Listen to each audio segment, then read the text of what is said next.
have with us Shubman Gill, our vice captain.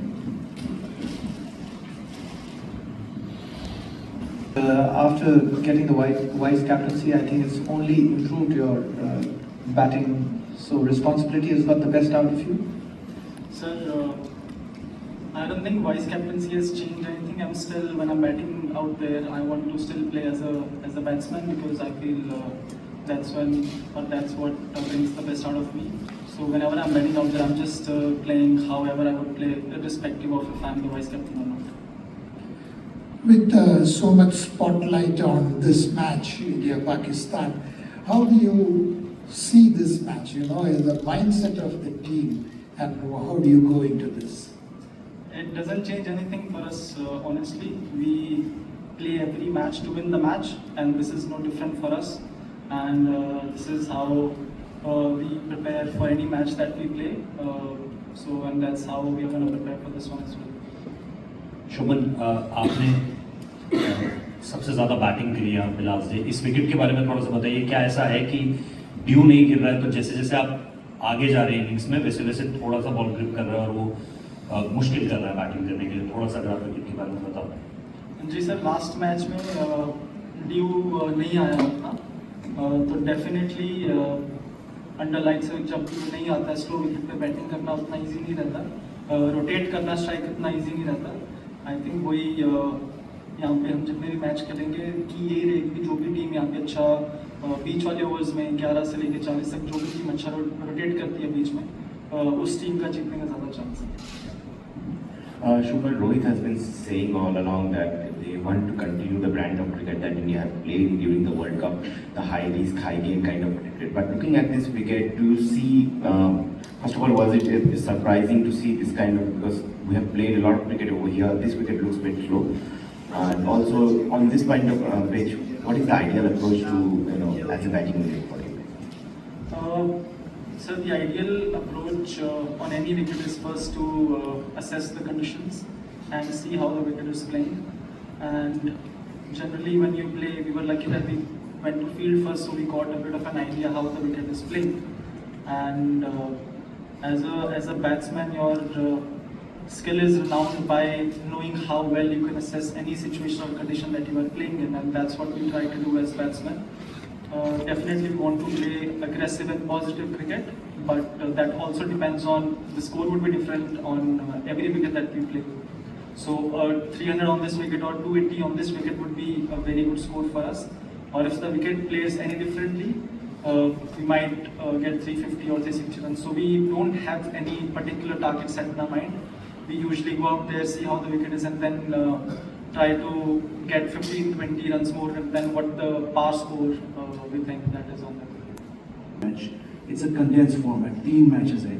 The conditions that you already mentioned, how much personal satisfaction did that innings give you? Okay, it was a different situation, you had to recalibrate, not a big target, but a tricky situation, wickets kept falling. How much pleasure did that give you as compared to the other 700s, including a double? Definitely one of my most satisfying innings that I've played. जैसा आपने बोला कि champions trophy format ही ऐसा है, margin of error generally बहुत कम रहता है। आप एक आधा मैच भी ऊपर नीचे होता तो प्रेशर बहुत आ जाता है आपके ऊपर, सारे मैच फिर do and die must win game हो जाते हैं। हमारे ऊपर बीच में एक थोड़ा पीरियड था, आई थिंक 8-10 ओवर का, जहाँ पे थोड़ा एज अ बैटिंग ग्रुप हमारे ऊपर थोड़ा प्रेशर था। बट आई थिंक वो फेज में बहुत इंपॉर्टेंट होता है कि आप कम से कम विकेट खोएं और ज़्यादा रिस्क ना लें, क्योंकि टारगेट उतना नहीं था हमारे लिए चेस कर रहे थे। यही अगर हम 270-280 चेस कर रहे होते तो आई थिंक थोड़ा डिफरेंटली खेलते, चाहे विकेट गिरते भी तो भी हमको थोड़े चांस लेने पड़ते, बट बिकॉज टारगेट उतना नहीं था उस विकेट पे। तो वो जो 8-10 ओवर थे बीच वाले में, तो कोशिश यही थी वहाँ पे कि जितने ज़्यादा हम स्ट्राइक रोटेट करें, कम रिस्क लें। और फिर ऐसी सिचुएशन में जब एक 40-50 रन की पार्टनरशिप हो जाती है, फिर बॉलिंग टीम के ऊपर ज़्यादा प्रेशर हो जाता है क्योंकि उनको विकेट लेना पड़ता है, फिर उसमें वो ट्राई करते हैं और बाउंड्रीज आते हैं।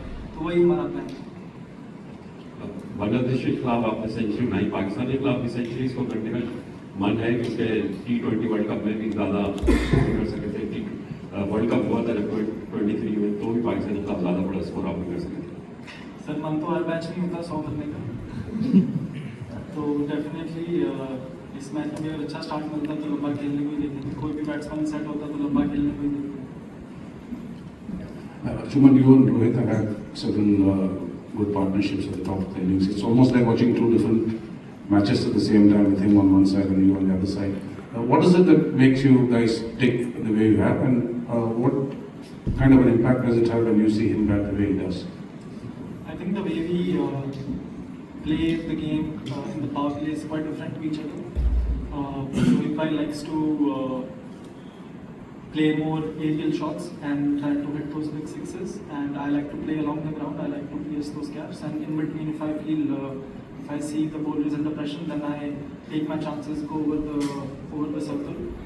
And I think that's the hallmark of us as a pair, because we score boundaries with different shots, and the bowlers really have to think which areas to target for us, because the areas that we play the shots are different to each other.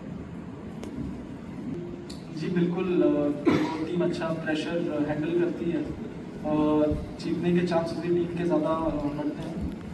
ये format और 50 over format ऐसा है कि कभी कभी हमको लगता है कि टाइम कम है उतना कि हमको game to take on the game, but जब कोई भी बैट्समैन एक बार आउट होके जाता है तो दिखता है कि यार एक्चुअली में बहुत टाइम था। 50 ओवर इतने मैचेस भी एज अ फॉर्मेट उतने मैचेस खेलने को नहीं मिलते हैं इस फॉर्मेट में जितने हम T20 या जितने टेस्ट मैच खेलते हैं।